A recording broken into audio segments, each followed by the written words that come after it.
បាទសួស្តីបងប្អូនអញ្ចឹងឥឡូវយើងមកដល់វីដេអូបន្ទាប់ទៀតបាទដែលវីដេអូនេះយើងនឹងនិយាយពី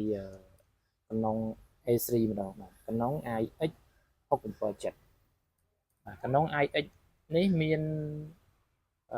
ច្រើន model បាទច្រើន model គួរសមដែរមាន6530មាន677មាន6830មាន68មាន687មាន686បាទមានច្រើនហើយដែលຂະຫນາດ A3 ដូចគ្នា print only ដូចគ្នានៅខាងមុខនេះគឺកណ្ដុង IX 677ម៉ាស៊ីននេះប្រភេទម៉ាស៊ីនថ្មីពីក្រុមហ៊ុនបាទមានកេសបាទថ្មីបកកេសហ្មងប្រភេទម៉ាស៊ីនកណ្ដុងបាទຂະຫນາດ A3 នេះបាទម៉ាស៊ីននេះផងដែរគឺយើងមានការកែច្នៃបងប្អូនបាទយើងច្នៃអានឹងចេញបាទហើយនឹងអាខាងនេះដើម្បីយើងអាចរត់នេះរត់ cartridge នេះរត់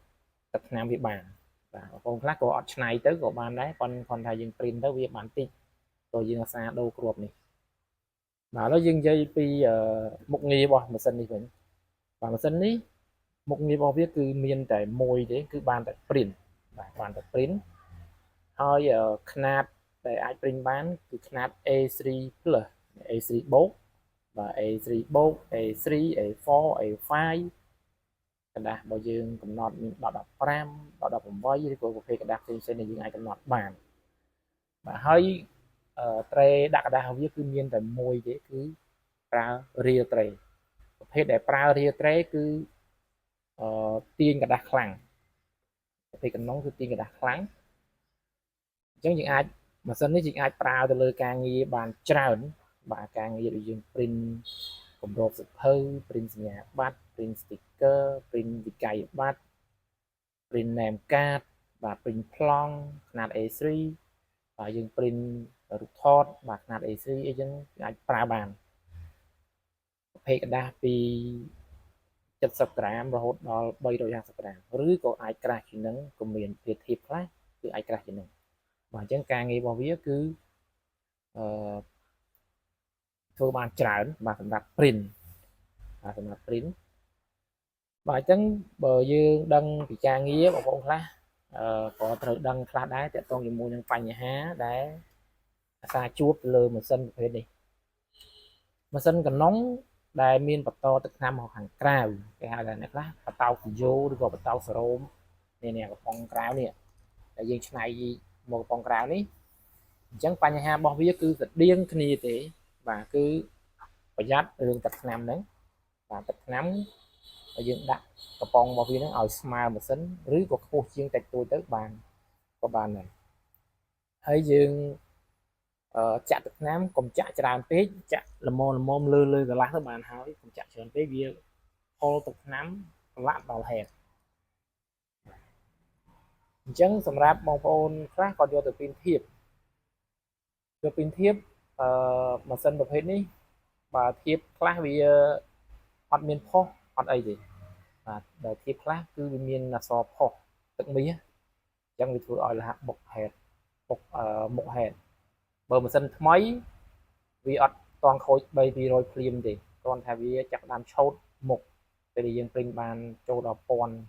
3-4-5000ទៅវាចាប់ដើមឆោតអញ្ចឹងយើងព្រីនយើងមើលដែរថាធៀបខ្លះធៀបអូសស្បៃអូសដៃទេតែយើងយកព្រីនលើម៉ាស៊ីននេះខ្លះទៅវាព្រីនបានតែព្រីនបានតឹងវាប្រហែលខូចអញ្ចឹងវិធីការមួយចំនួនបងប្អូនត្រូវដឹងហើយថាយើងត្រូវប្រើម៉ាស៊ីនហ្នឹងថាត្រូវដូចខ្ញុំបញ្ជាក់ពីខាងដើមមិញហ្នឹងគឺទឹកថ្នាំដាក់ស្មើចាក់ទឹកថ្នាំល្មមបានហើយទឹកថ្នាំដែលយើងយកប្រើហ្នឹងត្រូវដឹងប្រភពផងព្រោះអ្នកខ្លះទឹកថ្នាំខ្លះយកប្រើគេដាក់កណ្ដុងផង Epson ផង HP ផងប្រើដើរទៀតអត់មានទឹកថ្នាំប្រភេទណាដែលយកប្រើមកត្រូវទាំងអស់ហ្នឹងទេបងប្អូនណាគឺកណ្ដុងគឺសម្រាប់តែកណ្ដុងទេ Epson គឺសម្រាប់តែ Epson ទេ HP សម្រាប់តែ HP ទេប្រើដើរអញ្ចឹងទៅសម្រាប់តែប្រើដើរទេយើងលីឡំចូលគ្នាប្រើបានដងតែយូរទៅវាហាខូច head ហាឆូត head អីចឹងអញ្ចឹងវិធីការពារបងប្អូនគួរដឹងកន្លែងហ្នឹងបាទហើយ បើម៉ាស៊ីនថ្មីនេះដូចជាអត់សូវមាន concern តាក់ទងជាមួយនឹងបញ្ហា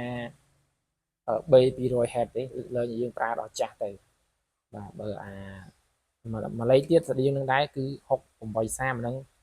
អាហ្នឹងប្រភេទម៉ាស៊ីនទឹកហ្នឹងអាហ្នឹងបានយើងនិយាយរឿង Hz តែបើម៉ាស៊ីនថ្មីនេះ